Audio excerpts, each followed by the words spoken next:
Preview.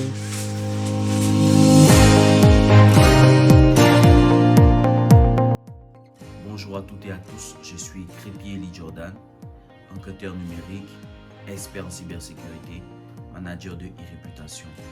Bienvenue dans les chroniques du consultant. Aujourd'hui, nous allons parler des réseaux sociaux, la vie sur les réseaux sociaux, le comportement à adopter sur les réseaux sociaux. Tout d'abord, nous sommes dans l'ère du digital.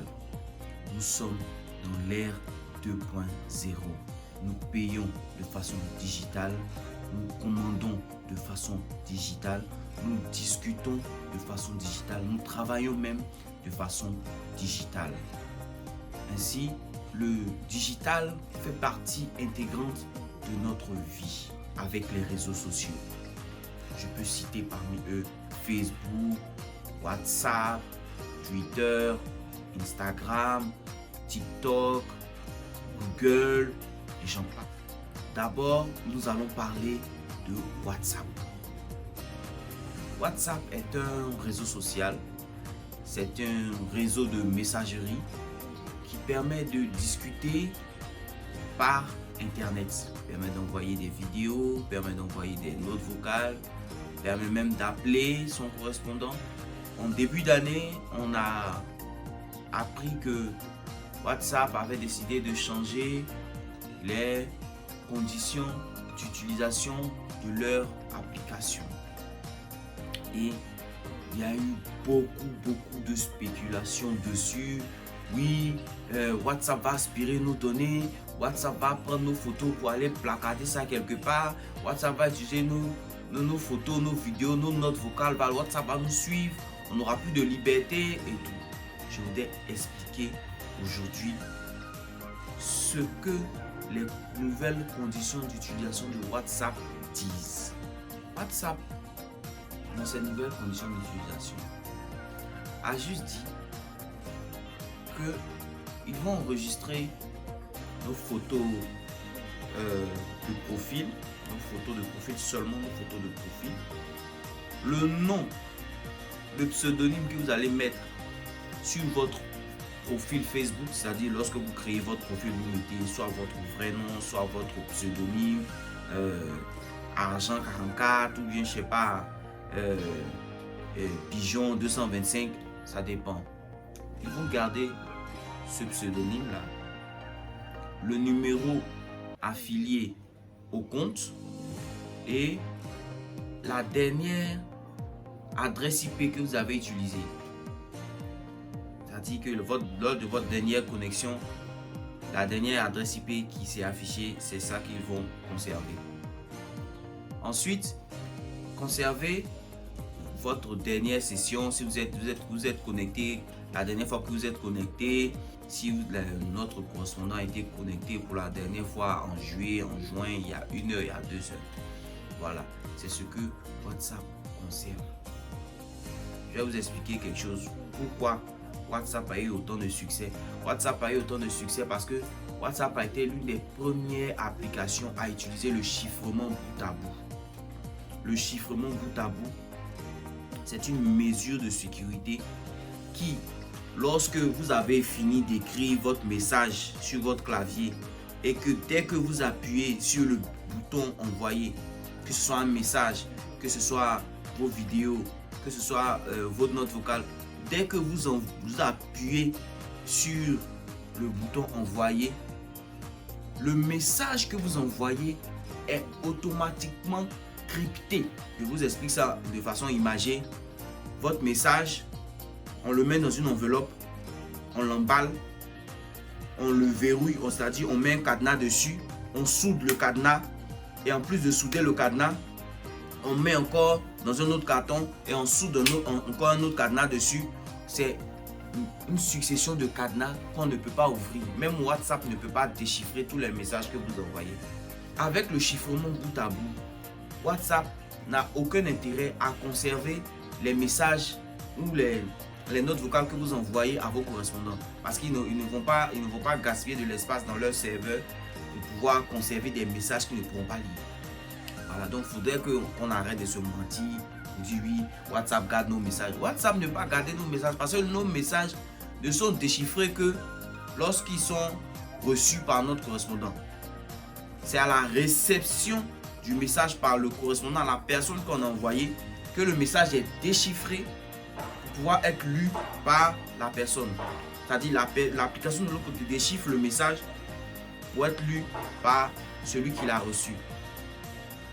Donc, l'affaire WhatsApp, franchement, arrêtons de se mentir. Si vous voulez aller sur d'autres applications, allez-y sur d'autres applications. Mais je vous dirais, pour terminer là-dessus, que si vous quittez WhatsApp, quittez aussi Facebook, quittez aussi Instagram. Parce que la société Facebook est propriétaire de WhatsApp et en même temps est propriétaire de Facebook et est propriétaire d'Instagram. Donc si vous quittez WhatsApp, quittez aussi Instagram et quittez aussi Facebook. Deuxième chose, nous allons parler de Facebook. Aujourd'hui, Facebook fait partie de notre vie quotidienne. Tout le monde utilise Facebook, que ce soit pour faire du business, que ce soit pour présenter ses œuvres artistiques pour les artistes, que ce soit pour c'est un projet communautaire, beaucoup de choses. Mais beaucoup de gens utilisent Facebook sans toutefois savoir comment sécuriser les informations que nous mettons sur Facebook. Sans toutefois sécuriser nos comptes Facebook. Qu'est-ce que nous, du côté utilisateur, nous pouvons faire pour sécuriser nos comptes Facebook? Donc, je vais vous offrir 2 petites astuces pour pouvoir sécuriser un tant soit peu votre application Facebook. D'abord, la première astuce, ça sera d'utiliser la double authentification. Et cette authentification-là, cette deuxième authentification-là est un facteur de sécurité. Pourquoi? Parce que lorsque vous allez vous connecter sur une nouvelle machine, à chaque fois que vous allez vous connecter sur une nouvelle machine, cette deuxième authentification-là vous sauvera la vie.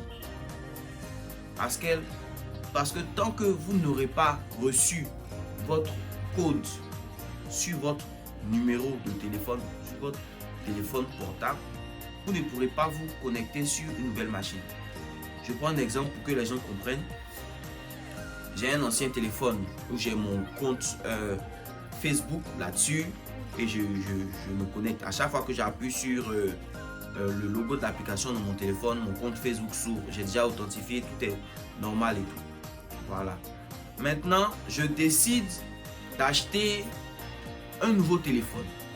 Je décide d'acheter un nouveau téléphone et je veux entrer mon compte Facebook sur ce deuxième téléphone. Qu'est-ce que je fais? Je télécharge l'application Facebook. Voilà, je télécharge l'application Facebook. Je prends télécharger, je mets mon mot de passe, je mets mon nom d'utilisateur, que ce soit mon numéro ou mon adresse email. Facebook va m'envoyer un message contenant une série de chiffres sur le numéro de téléphone que j'aurai inscrit sur mon compte Facebook. Ensuite, cette série de chiffres-là va me permettre de m'identifier sur mon compte, sur mon nouveau téléphone. Que sans cette série de chiffres, je ne pourrai pas lancer mon compte Facebook sur mon nouveau téléphone. Mon compte Facebook ne sera ouvert que sur mon ancien téléphone. C'est un peu ça, la double authentification.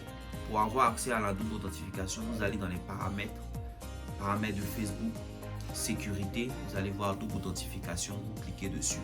Dernier conseil, c'est la vigile.